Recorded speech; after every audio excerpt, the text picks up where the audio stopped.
Imagine for a moment that you are in the year 371 BC. For more than 2 centuries, a single Greek city-state ruled the known military world. Its warriors were considered unbeatable. Its combat tactics were copied by all other armies, and its name alone was enough to make kings and generals shake with fear. We are talking about Sparta, the most feared war machine of all ancient times. But in a single day on a plain called Leuctra, all that changed forever. A battle lasting just a few hours destroyed 300 years of Spartan military dominance and changed the course of Greek history. And most impressive of all, it was achieved through a tactical innovation so simple yet so clever that it changed the way wars would be fought for the next 1,000 years. This is a story of the Battle of Leuctra, where a general named Epaminondas used what we might call the first truly revolutionary secret weapon in military history, an innovation that relied not on new technology, new materials, or new weapons, but rather on an idea so brilliant it transformed ordinary soldiers into a force capable of breaking the most feared military formation of the ancient world. If you're enjoying, don't forget to subscribe and leave a comment with the time you're watching this video. To fully understand how big what happened at Leuctra was, we must first understand what made the Spartans so special. We're not just talking about well-trained soldiers or brave warriors. The Spartans had created something that had never existed before in human history, a society completely dedicated to war. From the moment they were born, Spartan boys were checked for their strength and military potential. Those considered weak or defective were left in the mountains to die. Those who survived this first selection were taken from their families at the age of 7 and given to the state to begin the agoge, the most brutal and efficient military training system ever developed. For the next 13 years of their lives, these boys would know no comfort, luxury, or even enough to eat. They were kept hungry on purpose, so they would learn to steal food without being caught, developing stealth and courage. They slept outdoors, walked barefoot, and were not allowed to wear warm clothing even in the harshest winter. They were beaten regularly, not as punishment, but as training to endure pain. But the most important aspect of the agoge wasn't physical conditioning, however extreme. It was psychological conditioning. These young men learned that they didn't exist as individuals, but only as part of a greater whole. Their identity, their worth, their very existence had meaning only within the Spartan military formation. They didn't fight for personal glory, wealth, or conquest. They fought because fighting was literally their only reason for existing. At 20, if they survived training, they became full soldiers. But even then, their lives remained devoted only to war. They could not practice professions, could not do business, and could not even live with their wives until they were 30. Their only function in Spartan society was to fight. The result of this system was a type of soldier the world had never seen before. The Spartans were not only technically superior, though they were the undisputed masters of the phalanx formation. They possessed something far more valuable, a discipline and group unity that was almost supernatural. In battle, the Spartans moved as a single organism. Their spears swung in perfect rhythm, their shields lined up perfectly, and when they marched, the sound of their feet hitting the ground together was described by witnesses as sounding like an approaching earthquake. But the Spartans' true secret weapon wasn't their individual technique, or even their discipline. It was something much deeper. They simply didn't run. While other Greek soldiers might break and run when the battle became too intense, the Spartans stayed in position until death.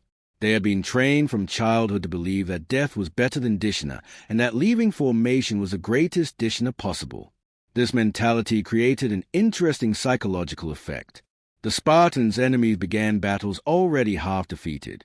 They knew they were facing men who would not retreat, would not negotiate, would not surrender. It was like fighting a force of nature. The Spartan Phalanx formation became the foundation upon which Sparta's entire military power was built. The phalanx was not a Spartan invention. Other Greeks used it as well, but the Spartans perfected it until it became the most devastating weapon of the ancient world. Imagine a wall of bronze and iron moving toward you. In the front ranks, soldiers with huge shields, each covering half their own body and half the body of the man beside them. Behind them, row after row of long spears sticking forward like the quills of a giant porcupine. As this formation moved forward, the spearheads of the rear ranks lined up with those of the front, creating an iron wall that extended several meters in front of the shields. The sound was terrifying. The metallic clang of hundreds of shields and spears hitting each other as the formation moved, combined with the soldiers' war cries and the rhythmic thud of thousands of feet marching in perfect rhythm. Many enemies simply ran away before even making physical contact. For those brave or foolish enough to face a Spartan phalanx, the reality was even worse than expected. When two phalanxes clashed, what happened was a form of warfare that is difficult for us modern people to fully understand. It wasn't a battle of individuals fighting against each other. It was literally a group push with hundreds of men on each side pressing against each other in a tight mass. The soldiers in the front ranks couldn't even swing their weapons freely. They were packed so tightly against the enemy that they could barely move their arms. The fighting consisted mainly of pushing, short dagger stabs, and attempt to use the spearhead beneath enemy shields. Meanwhile, the men in the rear ranks pushed with all their strength, trying to break the enemy formation through pure pressure. This form of combat completely favored the Spartans. Their superior discipline meant they kept their formation even under extreme pressure. Their superior physical training meant they could push harder and longer. And their mentality meant they never gave up, even when the situation seemed hopeless. The outcome was predictable. Battle after battle, decade after decade, century after century, the Spartan phalanxes crushed their opponents. The enemy formation eventually broke, usually starting on the wings where the pressure was less intense. Once a small portion of the enemy line began to retreat, the rest quickly followed, and what had begun as an organized battle turned into a one-sided slaughter. For over 300 years, this formula worked perfectly. The Spartan became the ultimate arbiters of military power in the Greek world. They stepped into conflicts, dictated peace terms, and established puppet governments in defeated city-states. Their power was so absolute that other Greek cities often gave up without a fight, preferring humiliation to destruction. But there was a basic problem with this system, one the Spartans themselves didn't realize until it was too late. Their success had created an institutional arrogance that blinded them to the possibility of military innovation. They had perfected the art of phalanx warfare to such a degree that they couldn't imagine anyone developing anything better. More importantly, their war-focused society had created an extremely small population of full citizens. Only true Spartans could fight in the main phalanxes, and their numbers had been dropping for generations. By the early 4th century BC, there were only a few thousand true Spartan soldiers, compared to the tens of thousands in previous centuries. This population decline forced Sparta to increasingly rely on allies and mercenaries to add to its forces. But these additional soldiers lacked the training, discipline, or mentality of true Spartans. The Spartan war machine was slowly weakening from within, even as it continued to appear invincible from the outside. It was in this context that the city-state of Thebes and its extraordinary military leader Epaminondas emerged. To understand how Epaminondas managed to break Spartan power, we must first understand who he was and how he came to develop his revolutionary ideas. Thebes was not a traditional military power. Unlike Sparta, which was organized entirely around warfare, Thebes was mainly a commercial and agricultural city. Its citizens were farmers, artisans, and merchants, not professional warriors. In the Greek military ranking, Thebes was considered a second-rate power, capable of defending itself, but certainly not capable of challenging Sparta on equal terms. Epaminondas was a product of this more balanced society. He had received a broad education that included not only military training but also philosophy, mathematics, music, and speaking. This diverse education had developed in him something rare among military leaders of his time, the ability to think truly original thoughts about traditional problems. When Epaminondas began studying Spartan military tactics, he didn't do so with the traditional respect other Greek generals showed. Instead, he analyzed the Spartan phalanx with a critical eye of a mathematician solving a problem. He identified its strengths, but also its weaknesses. And more importantly, he began to imagine ways to take advantage of those weaknesses. Epaminondas' great insight was to recognize that the power of the Spartan phalanx came not from its uniform strength, but from its unity. The formation worked because all the elements worked together as a single organism. But this also meant that if you could break that unity at a critical point, the entire formation could collapse like a house of cards. The problem was how to achieve this. The Spartan phalanx had no obvious weaknesses. It was strong in the center, strong on the wings, and the Spartans themselves were evenly spread along the line to ensure there were no particularly vulnerable sections. Epaminondas' solution was brilliant in its simplicity. If the Spartan phalanx was strong everywhere, then he wouldn't try to attack every point. Instead, he would concentrate all his strength on a single point, creating a local superiority so overwhelming that not even Spartan discipline could resist it. This idea led to the development of what military historians call the oblique formation or deep column of attack. Epaminondas' innovation was relatively simple to describe, but revolutionary in its implications. Traditionally, Greek phalanxes were lined up directly against each other with uniform depth along the entire line. If a phalanx was 8 ranks deep, that depth was kept from the left end to the right end. The result was that each section of the battle line had about the same strength as the corresponding enemy section. Epaminondas completely changed this approach. Instead of keeping uniform depth, he concentrated most of his soldiers in a specific section of his line, creating a column that was not 8 or 10 ranks deep, but 50 ranks or more. The superstructure of soldiers was positioned on the left wing of his army, directly opposite the position where the best Spartan soldiers traditionally deployed. The rest of their line was purposely weakened. Their center and right-wing troops were ordered to advance slowly and avoid direct combat for as long as possible.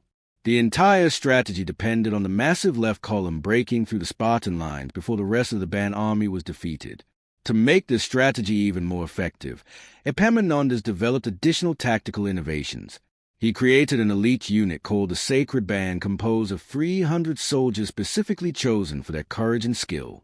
These men were positioned at the head of the attack column where they would engage the elite Spartans in direct combat. But Epaminondas' most important innovation wasn't tactical. It was psychological. He understood that his soldiers needed to believe they could defeat the Spartans, something that seemed impossible given the Spartans' reputation for being unbeatable. To achieve this, he began a months-long campaign of training and mental preparation.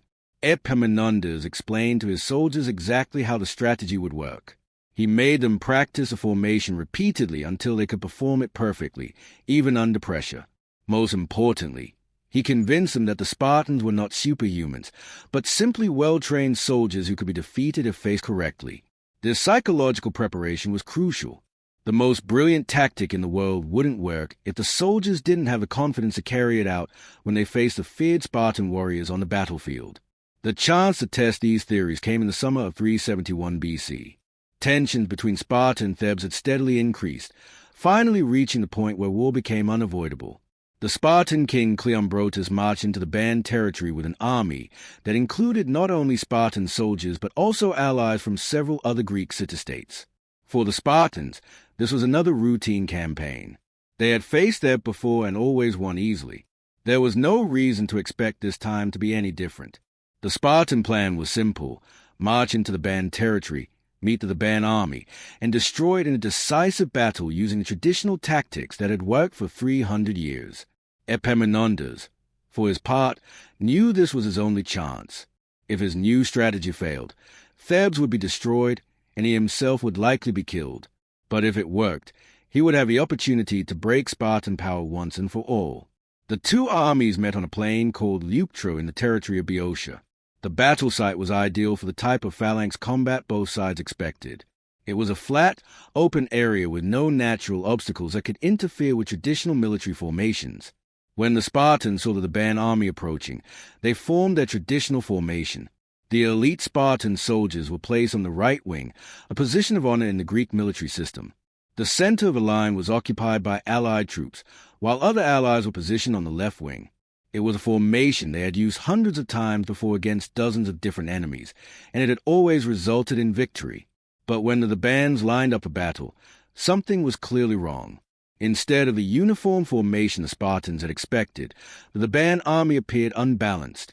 The left wing was massively reinforced with rows and rows of soldiers packed into a formation that looked like a column rather than a traditional battle line. The Spartan commanders were initially confused.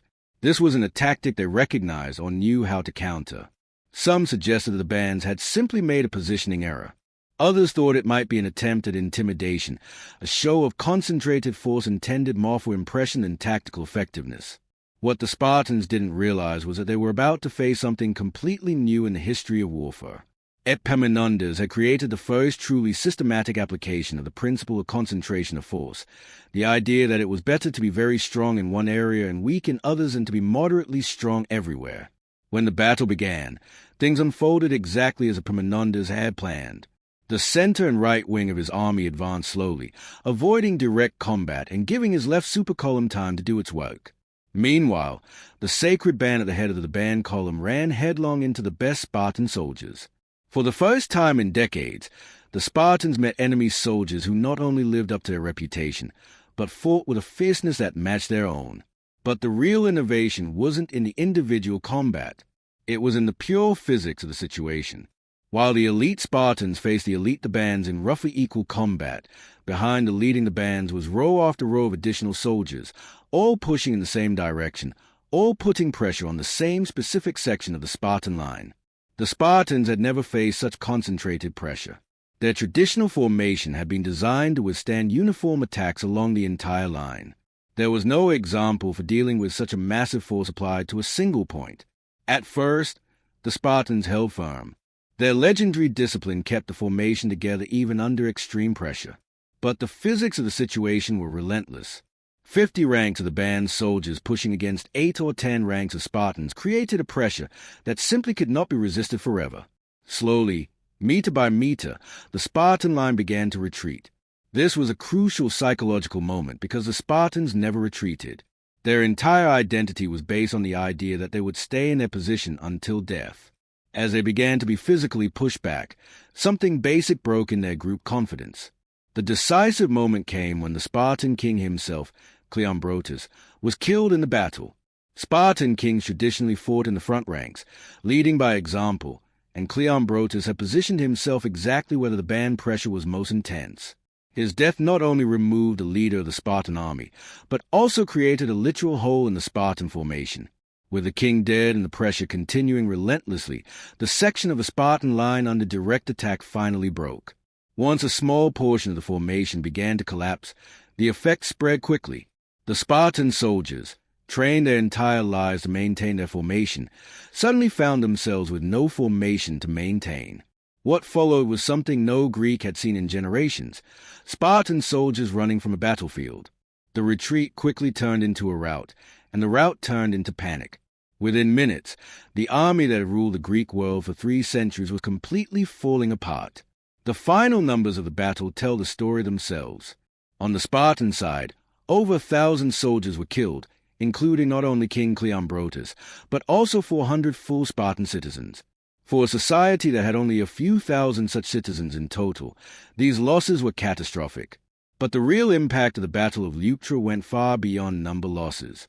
In a single day, Epaminondas had shattered the myth of Spartan invincibility. He had proven that the Spartans could be defeated, and he had shown exactly how. News of the Theban victory spread across the Greek world like wildfire.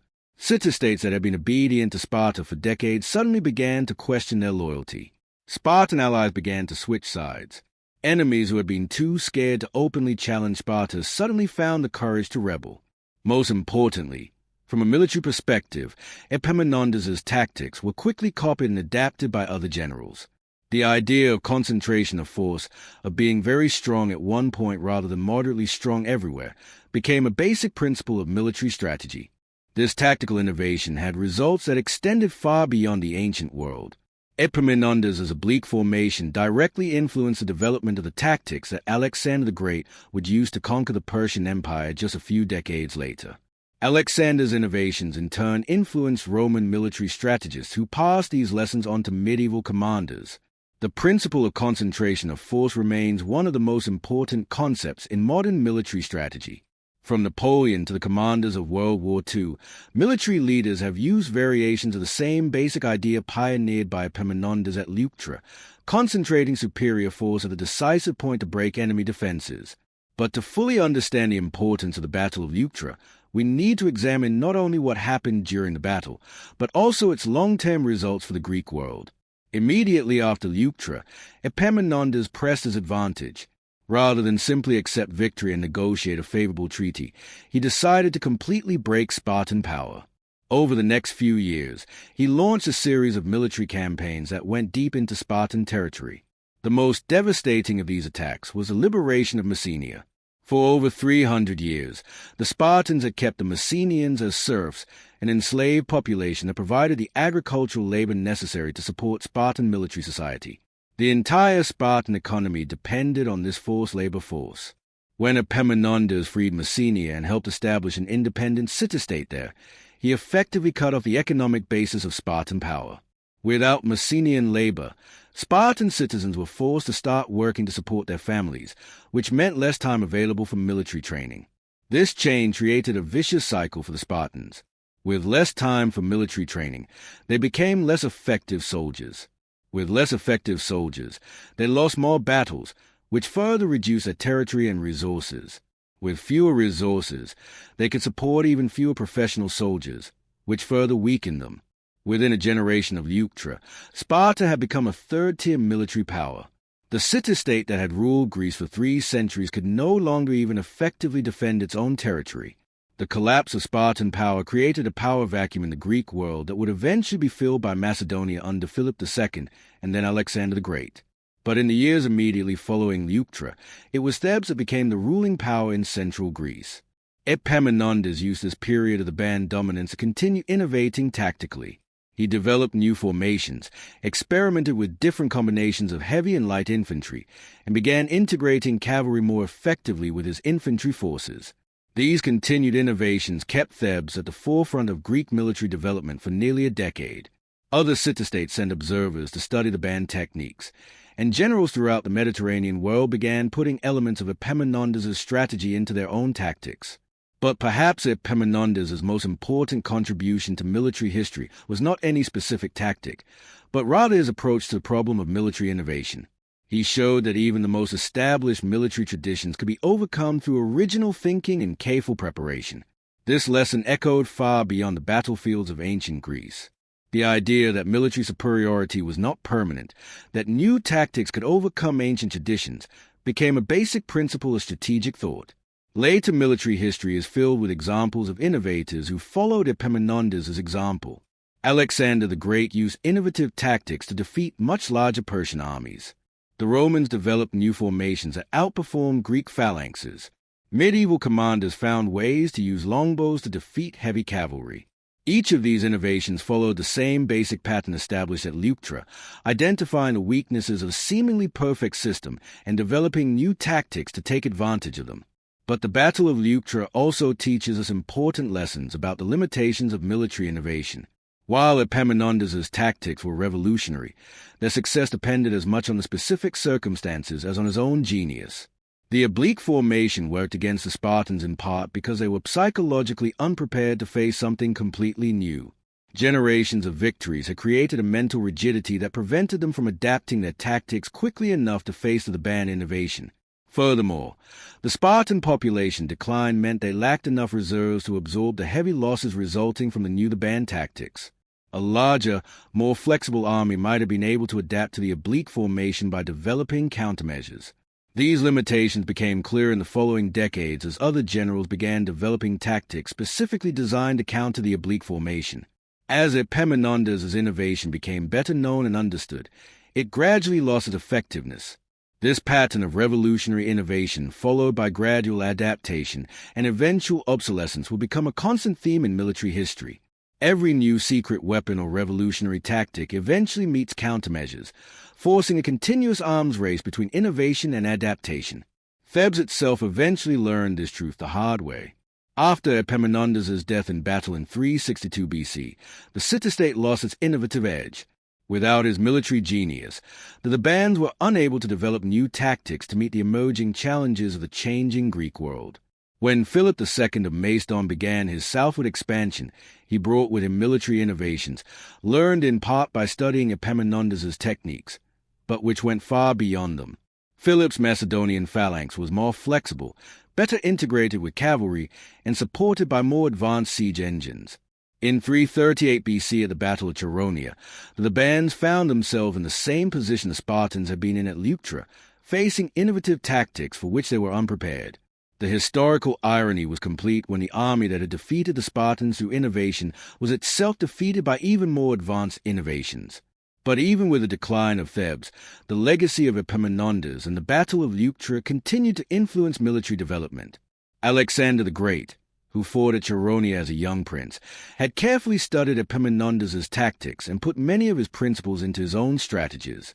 The famous cavalry wedge formation Alexander used to break the Persian lines of battles like Gaugamela was a direct application of the principle of concentration of force pioneered by Epaminondas. Rather than distributing his cavalry evenly along the line, Alexander concentrated it at a specific point to create an overwhelming local superiority. This continuity of tactical innovation shows how military ideas evolve over time. Each generation of commanders builds on the discoveries of the previous one, improving and adapting established concepts to meet new challenges. The Romans, who would eventually conquer the entire Mediterranean world, also learned valuable lessons from the Leuctra experience. Although they developed a very different military system based on the legion rather than the phalanx, they put the principle of concentrated force into their own tactics. The Roman formation known as a cuneus was essentially a version of Epaminondas' attack column adapted to the Roman style of combat. When facing particularly stubborn enemies, Roman commanders would often concentrate several cohorts at a single point to break through enemy defenses, just as Epaminondas had done centuries earlier. Most importantly, the Romans understood the broader lesson of Leuctra about the importance of tactical flexibility. Unlike the Spartans, who had become rigid in their approach to warfare, the Romans constantly adapted their tactics to face new enemies and new situations. This flexibility allowed the Romans to successfully face an impressive array of opponents, from Greek phalanxes to Gallic tribal warriors, from Hannibal's war elephants to Parthian heavy cavalry units. Each new challenge was met with tactics designed specifically to the situation. Leuctra's lesson in military innovation has continued to echo through the centuries. During the Middle Ages, commanders like Charles Martel at the Battle of Tours and William the Conqueror at Hastings applied variations of the same basic principle, concentrating superior force at the decisive point to break enemy defenses. The post-medieval era saw even more sophisticated applications of these concepts. Napoleon Bonaparte, perhaps the most famous practitioner of the art of force concentration, developed his entire strategy around the idea of arriving on the battlefield with more soldiers and the enemy at the decisive moment and place. Napoleon's famous interior line maneuvers were essentially large-scale versions of Epaminondas' tactics. Instead of concentrating soldiers on a specific section of a battle line, Napoleon concentrated entire armies against specific portions of the enemy forces, defeating larger coalitions by applying superior force at critical points. This evolution of tactical concepts shows how a single innovation can have results that span thousands of years. The basic idea Epaminondas developed, that it is better to be very strong in one place than moderately strong everywhere, became one of the basic principles of military strategy. But the Battle of Leuctra also teaches us important lessons about the nature of military leadership. Epaminondas was not only a tactical innovator, he was also a charismatic leader capable of inspiring his soldiers to believe they could achieve the impossible. The psychological preparation he conducted before the battle was as important as his tactical innovations. His soldiers entered the battlefield knowing exactly what was expected of them and confident that their plan would work. This confidence was crucial to the success of the operation. This lesson about the importance of morale and psychological preparation also became a standard element of military doctrine. Later commanders understood that even the most brilliant tactic would fail if soldiers lacked the confidence to carry it out under pressure. The integration of tactical innovation with inspirational leadership has become the hallmark of great military commanders throughout history. Alexander combined brilliant tactics with personal charisma. Julius Caesar was both a military innovator and a troop motivator. Napoleon understood both the science and the art of war. In all these cases, we can trace a direct line back to Epaminondas and the Battle of Leuctra. The pattern established there combining tactical innovation with careful preparation and inspiring leadership became the model for military excellence. But perhaps Leuctra's most important lesson is the fleeting nature of military superiority. The Spartans had ruled for 3 centuries, but their rule ended in a single day when they faced something they were unprepared for. This lesson has echoed throughout history. Empires that seemed unbeatable discovered that their military superiority was temporary when new enemies developed tactics or technologies for which they were unprepared. Thebes itself experienced this reality just a few decades after its victory at Leuctra. The empire that had seemed invincible under Alexander crumbled after his death. Rome, which had ruled the world for centuries, eventually fell to enemies who had learned to take advantage of its weaknesses. This cycle of military superiority has become one of the most reliable constants in history. Every ruling military system eventually meets a challenger that has developed ways to neutralize its advantages. The modern era dramatically sped up this cycle. World War I saw the traditional dominance of infantry challenged by new technologies such as machine guns, heavy artillery, and tanks. World War II introduced aerial warfare, radar, and finally nuclear weapons. Each innovation made previous tactics outdated almost overnight. In the contemporary world, this process of innovation and counter-innovation is happening even more rapidly. New technologies such as drones, cyber warfare, and satellite guidance systems are constantly changing the nature of military conflict. But even in this environment of rapid technological change, the basic principles Epaminondas established at Leuctra remain relevant. The importance of force concentration, tactical flexibility, and psychological preparation remains basic to military success. Modern commanders still study the Battle of Leuctra not only as an interesting historical event, but as a timeless example of how innovation can overcome established traditions. The specific tactics used may be outdated, but the underlying principles remain valid. Modern warfare may be fought with guided missiles and stealth planes instead of spears and shields, but the need to concentrate superior force at the decisive point remains as important today as it was in 371 BC. Equally important is the lesson about the need for mental flexibility. The Spartans lost at Leuctra not because they were inferior soldiers, but because they became too rigid in their thinking. They failed to adapt quickly to a new and unexpected situation. This same mental rigidity has been the downfall of many military commanders throughout history. Generals who became too attached to tactics that had worked in the past often found those same tactics ineffective against new types of enemies or in new circumstances. The ability to think originally about military problems, the quality that made Epaminondas so effective, remains one of the most valuable traits a commander can have. This is also a lesson that extends far beyond the military. In business, technology, and many other areas of human activity, success often goes to those who can think innovatively about traditional problems. The same mindset that allowed Epaminondas to see weaknesses in the seemingly perfect Spartan formation is a mindset that allows modern entrepreneurs to spot opportunities others fail to see or scientists to make discoveries that revolutionize our understanding of the world. Ultimately, the Battle of Leuctra is important not just as a military event, but as an example of the power of innovative thinking to transform seemingly impossible situations. When Epaminondas began planning his strategy, facing the Spartans on equal terms seemed completely impossible. They had ruled Greek warfare for 3 centuries, possessed the finest soldiers in the world, and used tactics that had proven their effectiveness in hundreds of battles. But Epaminondas didn't accept that the situation was permanent. Instead, he carefully analyzed the problem, identified opportunities that others had missed, and developed a completely new solution. The outcome changed the course of world history. Had Epaminondas not defeated the Spartans at Leuctra, Sparta might have continued to rule Greece for centuries. This could have prevented the emergence of Macedonia as a power, which in turn could have prevented Alexander's conquests. Without Alexander's conquests, Greek culture might not have spread throughout the Mediterranean world and the Middle East.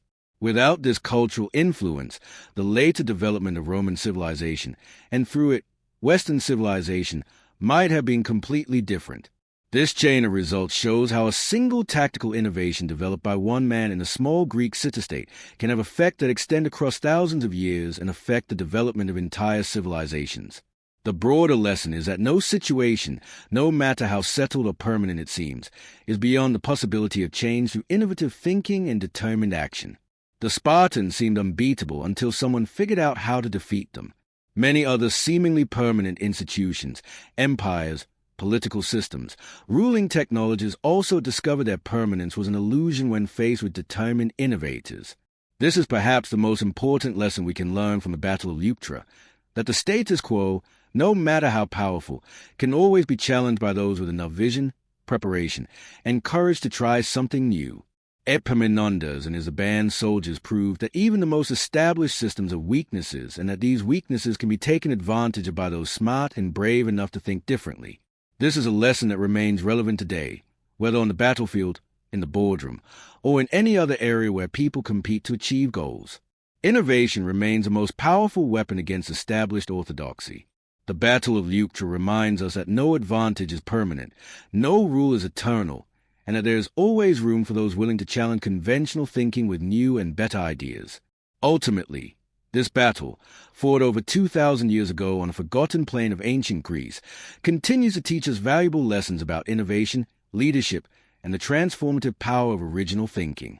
That's why the story of Epaminondas and his secret weapon that destroyed the Spartan Phalanx continues to fascinate students of military history, business strategy, and anyone interested in how determined individuals can change the world through revolutionary ideas. The next time you face a problem that seems impossible to solve or a situation that seems impossible to change, remember Epaminondas at Leuctra. Remember that even the most powerful systems have weaknesses, and that these weaknesses can be discovered and taken advantage of by those willing to think truly original thoughts. The secret weapon that destroyed the Spartan Phalanx wasn't made of bronze or iron. It was made of ideas, preparation, and the courage to try something never before attempted. And it's a weapon that's still available to anyone willing to use it. As we think about this extraordinary story of transformation and innovation, we cannot help but recognize that there is something greater that governs the course of human events. The wisdom to see what others cannot, the courage to challenge the impossible, and the determination to keep going against all odds, these are qualities that ultimately reflect gifts that go beyond our merely human understanding. As the Lord God has said throughout the ages, man's thoughts are not my thoughts, neither are his ways my ways. Perhaps the true miracle of Leuctra was not just Epaminondas' tactical genius, but the fact that at the right moment in history, he was given the wisdom necessary to see beyond appearances and find solution where others saw only impossibility. This is, after all, one of the great lessons we can draw not only from this battle but from all of human history, that in the most decisive moments, when the future hangs in the balance, there's always a possibility that divine wisdom will show itself through human action, transforming the impossible into reality and forever changing the course of events.